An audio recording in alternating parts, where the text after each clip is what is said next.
မိတ်ဆွေများလုံးပဲမင်္ဂလာပါ TNG channel မှာကြိုဆိုပါရစေ။ဒီနေ့ဗီဒီယိုဖိုင်လေးမှာတော့ online ကို share လို့ရတဲ့ application တစ်ခုနဲ့ပြန်လည်မျှဝေပေးချင်ပါတယ်။ဒီနေ့ကျွန်တော်မျှဝေပေးမယ့် application ဟာဆိုလို့ရှိရင်တော့100%ပတ်စံပေးနေတဲ့ application တစ်ခုပဲဖြစ်ပါတယ်။နိုင်ငံခြားသားတွေမှာဆိုလို့ရှိရင်ကျွန်တော်တို့ပတ်စံထုတ်နေတဲ့ game လေးပဲဖြစ်ပါတယ်။တကယ်လေးရပါတယ်100%ရတာဖြစ်တဲ့အတွက်မိတ်ဆွေတို့တွေကိုကျွန်တော်ပြန်လည်ပြီးတော့တင်ပြပေးလိုက်ရတာပဲဖြစ်ပါတယ်။ ဟုတ်ကဲ့ပါကျွန်တော်တို့ပြီးခဲ့တဲ့ဗီဒီယိုဖိုင်တွေမှာတော့ကျွန်တော်ဒီ PayPal account ဖွင့်ဖို့အတွက်ကိုကျွန်တော်လိုအပ်ချက်လေးတွေကို password အနေနဲ့ကျွန်တော်ဗီဒီယိုဖိုင်လေးတစ်ပုဒ်တင်ပေးခဲ့ပါတယ်။အဲဒီနောက်မှာတော့ဒီ pass 2အနေနဲ့တောင်းဆိုထားတဲ့မိတ်ဆွေတွေများလည်းရှိပါတယ်။ဒါကြောင့်မို့ကျွန်တော်နောက်နေ့တွေမှာကျွန်တော်ကြိုးစားပြီးတော့တင်ဆက်ပေးဖို့ရှိပါတယ်။ဘာလို့လဲဆိုလို့ရှိရင်ကျွန်တော်ဘာလို့ set light မတင်ပေးလဲဆိုလို့ရှိရင်တော့အခုလက်ရှိချိန်မှာတော့ကျွန်တော်ဒီ password ထဲမှာပြောထားတဲ့အတိုင်းပေါ့နော်ဆက်ပြီးတော့ကျွန်တော်တို့ PayPal account ဖွင့်မယ်ဆိုလို့ရှိရင်အခုလက်ရှိချိန်မှာတော့သူက error တက်နေပါတယ်ဒါကြောင့်မို့ကျွန်တော်မှလည်းဒါအခုလက်ရှိချိန်မှာတော့နောက်ထပ်ကျွန်တော်တို့ပို့ပြီးတော့လွယ်ကူတဲ့နီးလန်းလေးတွေနဲ့တခြားသောနီးလန်းလေးတွေကိုကျွန်တော်စူးစမ်းရှာဖွေပြီးတော့မိတ်ဆွေတို့တက်ကိုဒါကျွန်တော်ပြန်လည်ပြီးတော့ဒါလုပ်ပြပေးအောင်ပါပေါ့နော်အခုလက်ရှိချိန်မှာတော့ဒီဗီဒီယိုဖိုင်ထဲအတိုင်းပေါ့နော်ကျွန်တော်တင်ပြပေးထားတဲ့ပုံစံမျိုးဆိုလို့ရှိရင် error တက်နေပါတယ်ဒါကြောင့်မို့မိတ်ဆွေတို့မှာလည်းကျွန်တော်အခုလိုပုံစံမျိုးပဲထပ်ပြီးတော့တင်ပြပေးမယ်ဆိုလို့ရှိရင်မိတ်ဆွေတို့မှာအကောင့်ဖွင့်တဲ့အချိန်မှာခက်ခဲတွေကြုံတွေ့နေရမှာဆိုလို့ကျွန်တော် pass 2အနေနဲ့ပြန်ပြီးတော့မတင်ပေးလိုက်ရတာပဲဖြစ်ပါတယ်နောက်နေ့တွေမှာတော့ကျွန်တော်အကောင့်ဆုံးနီးလန်းတွေကိုတွေ့ပြီးတဲ့နောက်ပိုင်းမှာဆိုရင်မိတ်ဆွေတို့ကိုကျွန်တော်ပြန်လည်ပြီးတော့တင်ပြပေးပါမယ်ဟုတ်ပြီနော်ဒါဆိုလို့ရှိရင်တော့ဒီဗီဒီယိုဖိုင်ထဲမှာတော့ကျွန်တော်တို့application လေးအတစ်တစ်ခုကိုမျှဝေပေးပါမယ်နော်ဟုတ်ပြီဒါဆိုရင်တော့ကျွန်တော်တို့ကအခုအစီအစဉ်လေးကိုမစတင်ခင်မှာပေါ့နော်မိတ်ဆွေတို့ကကျွန်တော်တို့ channel လေးကို subscribe မနေရသေးဘူးဆိုလို့ရှိရင်လည်းအခုမိတ်ဆွေတို့ကြည့်နေတဲ့ဒီဗီဒီယိုဖိုင်အောက်မှာရှိတဲ့ဒီအနက်ရောင်စာတန်းပေါ့နော် subscribe ကိုတစ်ချက်လောက်နှိပ်ပေးပါပြီးတော့အခုလိုမျိုးခေါင်းလောင်းပေါ်လာရင်ခေါင်းလောင်းကိုတစ်ချက်နှိပ်ပြီးတော့ဒီအပေါ်က all ကိုမိတ်ဆွေများတာရွေးပေးထားမယ်ဆိုလို့ရှိရင်တော့ကျွန်တော်တို့ဒီနေ့ဗီဒီယိုဖိုင်တစ်မိတ်ဆွေရဲ့ဖုန်းပါးတဲ့ပုံမှာ note လေးတွေရောက်လာမှာဖြစ်ပါတယ်ဟုတ်ကဲ့ပါဒါဆိုရင်တော့ကျွန်တော်တို့စပါမယ်နော်ပထမဆုံးအနေနဲ့မိတ်ဆွေရဲ့ဖုန်းထဲမှာ application တစ်ခုရှိဖို့တော့လိုအပ်တာပေါ့နော်အဲ့ဒီကျွန်တော်ပြောတဲ့ application ကိုရဖို့အတွက်ဆိုလို့ရှိရင်အခုမိတ်ဆွေတို့ကြည့်နေတဲ့ကျွန်တော်ရဲ့ဗီဒီယိုဖိုင်ခေါင်းစဉ်ပေါ့နော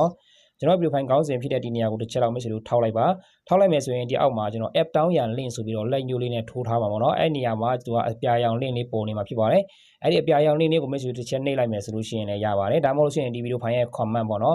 ာ်ဒီပေါ်နားလေးမှာကျွန်တော်ပင်ထောက်ပြီးတော့ link လေးချပေးထားပါမယ်အဲ့လိုနေမှာမိတ်ဆွေကနှိပ်လိုက်မယ်ဆိုလို့ရှိရင်ဘယ်လိုမျိုးတွေပေါ်လာမှာလဲဆိုလို့ရှိရင်တော့ခဏလေးစောင့်ပြပါနော်ကျွန်တော် screenshot လေးယူထားတာလေးကိုကျွန်တော်ပြပြပါမယ်ဟုတ်ကဲ့ဒီမှာပေါ့နော်မိတ်ဆွေတို့ကျွန်တော်ပေးထားတဲ့ link ကနေမှာမိတ်ဆွေတို့နှိပ်လိုက်မယ်ဆိုလို့ရှိရင်သူကအခုလိုမျိုးပေါ်လာမှာဖြစ်ပါတယ်ဒါမျိုးပေါ်လာပြီဆိုလို့ရှိရင်မိတ်ဆွေတို့ကဘာလုပ်ရမှာလဲဆိုလို့ရှိရင်တော့ကျွန်တော်တို့ဒီနေရာမှာပေါ့နော်ဒီနေရာမှာသူကကုတ်လေးရှိပါတယ်ဒီအပြာရောင်ကွက်ထဲမှာမိတ်ဆွေတို့ဒီနေရာကိုတစ်ချက်လောက်လက်နဲ့ကြာဖိပြီးတော့ copy လေးယူထားလိုက်ပေါ့နော်ဒါမှမဟုတ်လို့ရှိရင်လည်းဒီရေးထားလို့လည်းရပါပေါ့နော် copy ယူထားလိုက်မယ်ဆိုပို့ဆင်ပြတာပေါ့ဒီနေရာမှာ tab to copy ဆိုရဒီကောင်ကိုဒီအပြာရောင်လေးကိုနှိပ်လိုက်အဲ့လိုဆိုရင်မိတ်ဆွေတို့ကဒီကုတ်ကို copy ယူပြီးတာဖြစ်တော့ပါလိမ့်မယ်ပြီးရင်တော့မိတ်ဆွေတို့ဒီဟာလေးကို copy ယူပြီးတဲ့နောက်ပိုင်းမှာဒီ Google Play ဆိုတဲ့ဟာကိုတစ်ချက်ထပ်ပြီးတော့နှိပ်ပေးရမှာပဲဖြစ်ပါတယ်နှိပ်လိုက်မယ်ဆိုလို့ရှိရင်တော့သူကမိတ်ဆွေတို့ကိုဒါ Play Store ထဲခေါ်ဆောင်တော့မှာပဲဖြစ်ပါတယ်တကယ်လို့ဒါမိတ်ဆွေတို့ကကျွန်တော်ပေးထားတဲ့ link ကနေမှမဝင်ချင်ဘဲနဲ့နော် Play Store ထဲမှာတွားပြီးတော့အခုလိုစာမျိုးနဲ့ရိုက်ရှာလိုက်မယ်ဆိုလို့ရှိရင်ရ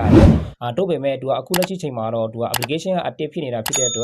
က်တောင်းတဲ့လူတွေလည်းနည်းနေပါသေးတယ်ဒါကြောင့်မိတ်ဆွေတို့ကတူနာမည်နဲ့ရိုက်ပြီးတော့ရှာမယ်ဆိုလို့ရှိရင်မတွေ့မှာဆိုလို့မိတ်ဆွေတို့ကကျွန်တော်ပေးထားတဲ့ link ကနေမှတိုက်ရိုက်တောင်းယူလို့လည်းရတာပေါ့နော်ဟုတ်ပြီကျွန်တော်တို့အခုလိုမျိုး Play Store ထဲရောက်လာပြီဆိုလို့ရှိရင်တော့ကျွန်တော်တို့ဖုန်းထဲမှာရောက်လာပါပေါ့နော်ဖုန်းရောက်လာပြီဆိုလို့ရှိရင်တော့ကျွန်တော်တို့မှာ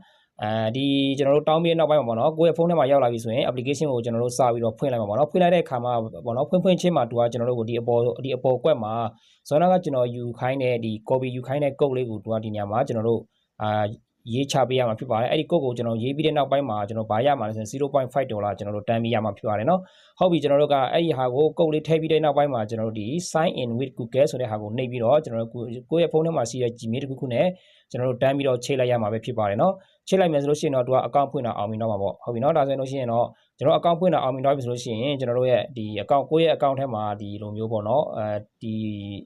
ီဘယ်လိုပြောမှာဒီ coin လေးပေါ့နော်5ချက်အမြင်တွေ့ရမှာဖြစ်ပါတယ်အဲ့ coin 5ချက်ဒီ$0.5နဲ့ညီမျှမှာပဲဖြစ်ပါတယ်ဟုတ်ပြီနော်ဒါဆိုလို့ရှိရင်ကျွန်တော်တို့စပါမယ်နော်ဒါဆိုလို့ရှိရင်တော့စမယ်ဆိုတော့အခုကျွန်တော်အကောင့်ဖွင့်လို့ပြီးတော့ပြီဆိုလို့ရှိရင်ကျွန်တော် application တွေကိုဝင်ပြပါမယ်ကျွန်တော်တို့အဲ့ဒီ application ထဲကနေမှာဘာတွေလုပ်ရမှာလဲဆိုတာပေါ့နော်ဒီ application ကိုတစ်ချက်ဝင်ပါမယ်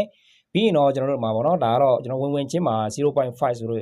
$0.5ကျွန်တော်တို့ရရှိထားတဲ့ဟာပေါ့နော်ဟုတ်ပြီဒါဆိုရင်တော့ဒီထဲမှာကျွန်တော်ရောက်လာပြီဆိုလို့ရှိရင်ပထမဆုံးအနေနဲ့ကျွန်တော်တို့ coin အလကားယူရမယ့်နေရာကိုအရင်ဆုံးပြောပြပေးပါမယ်เนาะကျွန်တော်တို့ဒီမှာပေါ့နော် claim daily bonus ဆိုတဲ့ဟာကိုတစ်ချက်လောက်ထောက်လိုက်ပါပြီးရင်တော့ကျွန်တော်ဒီနေရာမှာအခုလိုမျိုးပေါ်လာပြီဆိုလို့ရှိရင်တော့ကျွန်တော်ဒီမှာပေါ့နော် claim now ဆိုတဲ့ဟာကိုတစ်ချက်လောက်နှိပ်ပေးပါဒီမှာပေါ့နော်sorry ပါနော်ဒီလိုချစ်ပေးရတာပေါ့နော်ဒီလိုချစ်ပေးရပါတယ်ဒီလိုဆိုလို့ရှိရင်ကျွန်တော်တို့မှာ coin 5 coin တန်းပြီးရမှာပဲဖြစ်ပါတယ်เนาะ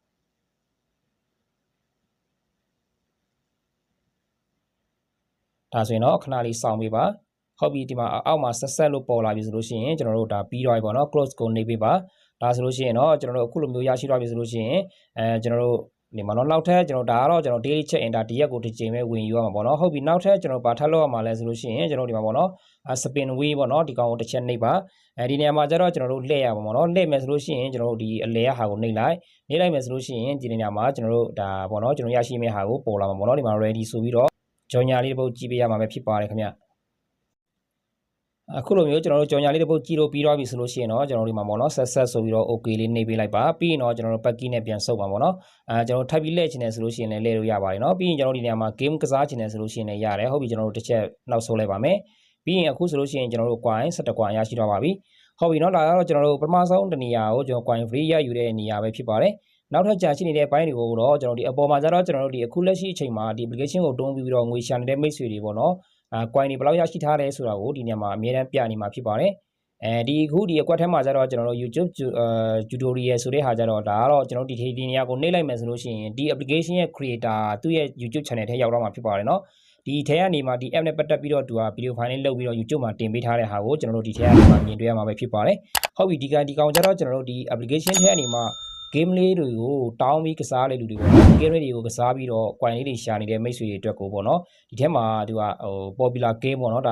လူအများဆုံးပေါ့ဒီထဲမှာဒီ application ကိုတုံးပြီးတော့ဟိုပေါ့နော်ကစားတဲ့ game တွေပေါ့နော် game တွေထဲမှာဆိုလို့ရှိရင်ဒီ game တုံးခုကဒီလူအကြိုက်အများဆုံးပေါ့နော်ဒါလေးတွေကိုကျွန်တော်တို့ကကစားပြီးတော့point လေးတွေရမှာပဲဖြစ်ပါတယ်เนาะကစားမယ်နီလန်းလေးတွေအရန်ကိုမှလွယ်ပါတယ်ဒီနေရာမှာတော့ကျွန်တော်ကစားမယ်နီလန်းလေးတွေတော့ကျွန်တော်မပြတော့ပါဘူးเนาะဘာလို့လဲဆိုရင် video file အရန်ရှည်တော့မှာဆိုလို့ပေါ့เนาะဒီမှာ requirement game တော့အတူတူပဲပေါ့เนาะအခုလက်ရှိချိန်မှာလည်းသူပြောရမယ်ဆိုလို့ရှိရင်လည်းသူက game မှာ3ခုပဲပေးထားတာပေါ့เนาะအဲ့ထဲမှာအဲ့3ခုထဲမှာဆိုလို့ရှိရင်အများဆုံးဒီကစားနေတဲ့လူတွေဆိုလို့ရှိရင်ဒီတနက်ပြည့်တဲ့ဟာပေါ့เนาะဟုတ်ပြီဒါကတော့ကျွန်တော်တို့ဒီပထမကွက်ဒီပထမကွက် home မှာပေါ့เนาะဟုတ်ပြီဒါနောက်ထပ်ကျွန်တော်တို့ကဒါကွန်ရရှိတဲ့ဘိုင်းမှာတော့မိတ်ဆွေတို့တည်တော့ပါပြီပေါ့နော်ကျွန်တော်ဒီမှာဟောပေါ့နော်ဒီ free daily bonus ယူတဲ့နေရာပြီးရင် game ကစားမယ်နောက်ထပ်တစ်ခုအနေနဲ့ကျွန်တော်တို့က coin အများကြီးရရှိနိုင်တဲ့နေရာကတော့ဘယ်နေရာဖြစ်မှာလဲဆိုလို့ရှိရင်ဒီ refer ဆိုတဲ့နေရာကိုကျွန်တော်တစ်ချက်တွားပါမယ်ဒုတိယကွက်ပေါ့နော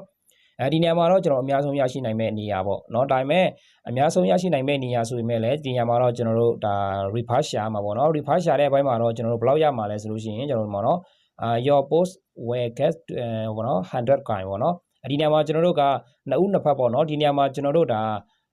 ဟောပေါ့နော်တငယ်ချင်းတယောက်ကိုရှာနိုင်တယ်ဆိုလို့ရှိရင်ကျွန်တော်တို့တငယ်ရှာရတဲ့တငယ်ချင်းတွေကကျွန်တော်တို့ရဲ့ကုတ်လေးကိုတစ်ချက်ထည့်ပေးလိုက်မယ်အကောင့်ဖွင့်ချိန်မှာကုတ်ထည့်ပေးလိုက်မယ်ဆိုရင်တငယ်ချင်းဖက်ကနေမှလည်း coin 100ရရှိတယ်လို့ကျွန်တော်တို့ဖက်ကနေမှလည်း coin 100ရရှိမှာဖြစ်ပါတယ်နှစ်ဦးနှစ်ဖက်ရတာပေါ့နော် coin 100ကကျွန်တော်တို့က Sona က 0.5 ဆိုတဲ့ဟာနဲ့ညီမျှတာပဲဖြစ်ပါတယ်နော်ဟုတ်ပြီကျွန်တော်တို့ဒီ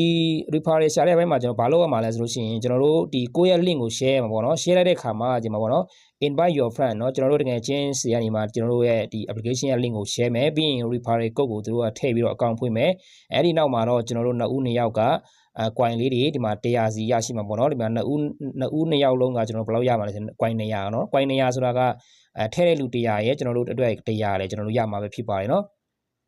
ဒီနေရာမှာတော့ဒီအကွက်ထဲမှာရှိနေတဲ့ကုတ်ကကြတော့ကိုယ့်ရဲ့ဒီ referral ကုတ်ပဲဖြစ်ပါတယ်ကိုယ့်ရဲ့ application ရဲ့ကုတ်ပေါ့နော်အကောင့်ဖွင့်ချိန်မှာတငယ်ချင်းတယောက်ကထည့်ပေါ့နော်ဒီအကောင့်ဖွင့်တဲ့အခါမှာထည့်ရမယ့်ကုတ်ဒီအခုဒီထဲကဒီမှာရှိတဲ့ကုတ်ကိုကျွန်တော်တို့ကထည့်ခိုင်းရမှာဖြစ်ပါတယ်အဲ့ဒါမှဒါလင်းကျွန်တော်တို့က coin လေးတွေနှစ်ဦးနှစ်ဖက်ရမှာပဲဖြစ်ပါတယ်နော်မထည့်ဘူးဆိုလို့ရှိရင်လည်းဘာမှမရပါဘူးเนาะထည့်မယ်ဆိုလို့ရှိရင်လည်းနှစ်ဦးနှစ်ဖက်ရမှာပဲဖြစ်ပါတယ်ဟုတ်ပြီဒီနေရာကိုကျွန်တော်တို့ copy ယူလို့ရတယ်เนาะဒီနေရာမှာကျတော့ကျွန်တော်တို့ refer friend now ဆိုတဲ့ဟာကိုကျွန်တော်တို့နှိပ်ပေးလိုက်မယ်ဆိုလို့ရှိရင်ကိုယ့်ရဲ့ link ကိုရယူနိုင်မှာပဲဖြစ်ပါတယ်မှာเนาะ copy link ဆိုပြီးတော့တန်းပြီးယူလို့ရတယ်ဒါမှမဟုတ်လို့ရှိရင်လည်းတခြားတော့မှတ်စုထဲမှာစုဟိုပါပေါ့เนาะမှတ်ထားချင်လည်းရတယ်တခြားတော့ဒီ social media မှာတခါတည်း share ချင်တယ်ဆိုလို့ရှိရင်လည်း share လို့ရတာပေါ့เนาะဟုတ်ပြီဒါဆိုလို့ရှိရင်တော့ကျွန်တော်ဒါကတော့ coin တွေအများဆုံးရရှိနိုင်တဲ့အပိုင်းပေါ့เนาะဟုတ်ပြီနောက်ထပ်တစ်ခုကိုကျွန်တော်ထပ်ပြီးကြည့်မယ်ကျွန်တော်ပိုက်ဆံထုတ်တဲ့ပိုင်းကိုကျွန်တော်တို့ဆက်လက်ပြီးတော့ကြည့်မှာပေါ့နော်ဒါဆိုရင်တော့ကျွန်တော်တာတီယာကွက်မှာတော့ကျွန်တော်တို့ကဒီမှာပေါ့နော်တာတီယာကွက်မှာလည်းကျွန်တော်တို့နောက်ထပ် free ရယူနိုင်မဲ့နေရာလို့လည်းပြောလို့ရတာပေါ့နော်ဒီနေရာမှာကျွန်တော်တို့ဒီမှာလည်းဒါ daily bonus ပုံစံမျိုးပဲကျွန်တော်ထပ်ဒါ daily check in လိုမျိုးပေါ့နော်ဒါလည်းကျွန်တော်ထပ်ပြီးတော့ယူလို့ရတယ်နော် day 1ဆိုလို့ရှိရင် claim now တစ်ချက်နှိပ်ပါပြီးရင်တော့ဒီမှာဆက်လို့ပေါ်လာပြီဆိုလို့ရှိရင်ကျွန်တော်တို့ coin ရရှိသွားပြီပေါ့နော် coin လေးရရှိမဲ့အရေးအတွက်ကကြတော့ကျွန်တော်တို့နောက်ဆုတ်ပြီးတော့ကြည့်မယ်ဆိုလို့ရှိရင်ရပါပေါ့နော်ဒီမှာကျွန်တော်တို့10 coin ရတာပေါ့နော်ဒီမှာ Sona က17 coin ရှိတယ်ဆိုတော့ကျွန်တော်တို့10 coin ရရှိသွားပါပြီနောက်နေ့ဒီမှာလည်းကျွန်တော်ဒီထဲမှာဝင်ပြီးတော့ဝင်ရမှာဖြစ်ပါတယ်เนาะဝင်ယူရမှာဖြစ်ပါတယ်ဒီနေရာမှာကျွန်တော်တို့ဒီ game လေးကိုကစားမယ်ဆိုလို့ရှိရင်ဒီမှာဒီ game ကိုကစားမယ်ဆိုလို့ရှိရင်ကျွန်တော်တို့ဒီမှာပေါ့နော်ဘယ်လောက်နိုင်ရင်ဘယ်လောက်ရတယ်ဆိုတာဒီထဲမှာအကုန်လုံးပြပေးထားတာရှိတယ်ပေါ့နော်ဒီနေရာမှာကျွန်တော်တို့ကကစားပြီးတော့ ကျွန်တော်တို့ကစားတဲ့အမောက်ပေါ့နော်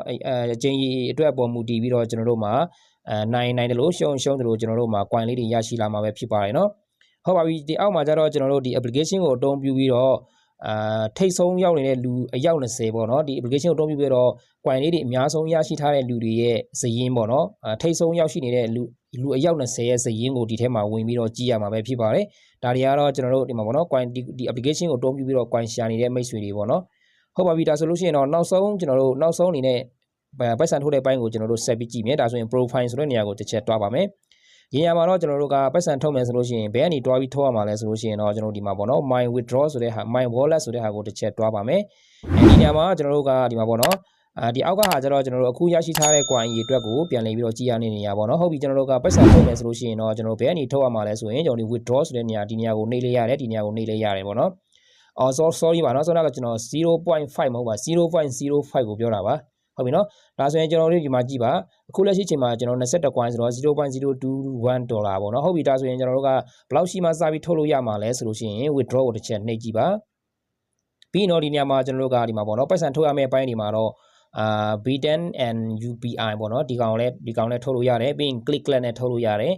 နော်ပြီးကြတော့ကျွန်တော် PayPal နဲ့ထုတ်လို့ရမယ်နော်ဒီထဲမှာကျတော့ကျွန်တော်အနေနဲ့ကျတော့ကျွန်တော်ပေါ့နော်ထုတ်ဖို့လုံလောက်လာပြီဆိုလို့ရှိရင်တော့ကျွန်တော် PayPal နဲ့ပဲထုတ်မှာဖြစ်ပါတယ်နော် PayPal နဲ့ထုတ်မယ်ဆိုလို့ရှိရင် PayPal ကိုတစ်ချက်ကျွန်တော်တို့ထောက်မယ်ထောက်ပြီးတော့ပြီဆိုလို့ရှိရင်ဒီနေရာမှာကိုယ့်ရဲ့ PayPal email ကိုထည့်မယ်ပြီးရင်ကျွန်တော်တို့ထုတ်မဲ့ coin အရေအတွက်ကိုဒီနေရာမှာရေးမယ်ပြီးရင်တော့ကျွန်တော် withdraw ကိုနှိပ်လိုက်မယ်ဆိုလို့ရှိရင်တော့ဒီနေရာမှာကျွန်တော်တို့က2ရက်ကနေမှ4ရက်အတွင်းကျွန်တော်တို့ရဲ့PayPal account ထဲမှာကျွန်တော်တို့ထုတ်တဲ့ငွေ amount ကရောက်ရှိလာမှာပဲဖြစ်ပါတယ်ကျွန်တော်တို့ဒီနေရာမှာအနည်းဆုံးဘယ်လောက်ရှိမှစပြီးထုတ်လို့ရမှာလဲဆိုလို့ရှိရင်ကျွန်တော်တို့ဒီမှာပေါ့နော် minimum withdraw amount ကကြတော့996 coin $1နဲ့ညီမျှပါတယ်ဒီနေရာမှာကျွန်တော်တို့ကအပြင်မှာပေါ့နော်အပြင်မှာကျွန်တော်တို့ဒီမှာပါနော်ဒီ coin လေးကိုကျွန်တော်တို့က996 coin ရှိပြီဆိုလို့ရှိရင်ကျွန်တော်တို့စပြီးတော့ထုတ်လို့ရပါပြီ$1ပေါ့နော်$1ကိုမြန်မာငွေအနေနဲ့တွက်ရမယ်ဆိုလို့ရှိရင်တော့အခုလက်ရှိချိန်နဲ့ဆိုလို့ရှိရင်တော့2800ရှိတယ်3000အထိအမြင့်ဆုံး3000ရှိပါတယ်နော်ဝယ်တဲ့လူတွေပေါ်မူတည်ပြီးတော့ဒါတွေကတော့ငွေလဲနှုန်းတွေလဲဒါတရက်နဲ့တရက်တစ်ချိန်နဲ့တစ်ချိန်တော့ကွဲပြားမှုတော့ရှိတာပေါ့နော်ကျွန်တော်တို့အလွယ်ဆုံးပြောရမယ်3000ပေါ့နော်တော့မဟုတ်2800လောက်ရှိပါမယ်နော်ဟုတ်ပြီဒါကတော့ကျွန်တော်တို့ဒီ application ထဲကနေမှတကယ်ပဲဆိုင်ရတယ်တကယ်လေးမိတ်ဆွေတို့ကိုရှာစေချင်တာဖြစ်တဲ့အတွက်ပြန်လည်တင်ပြပေးလိုက်တာပဲဖြစ်ပါတယ်ကျွန်တော်ထက်မှလည်းတကယ်လို့ဒါဒီညမှာထုတ်ဖို့အမောက်လောက်လာပြီဆိုလို့ရှိရင်မိတ်ဆွေတို့ကိုဒါပတ်စံထုတ်တဲ့ပိုင်းကိုတီးတန့်ထပ်ပြီးတော့ဗီဒီယိုဖိုင်လေးလုပ်ပြီးတော့ပြန်လည်တင်ပြပေးပါမယ်ဟုတ်ပြီနော်ဒါဆိုလို့ရှိရင်တော့ဗီဒီယိုဖိုင်လေးကိုစုံထိလိုက်ပါကြည့်ရှုပေးတဲ့အတွက်ကျေးဇူးတင်ပါတယ်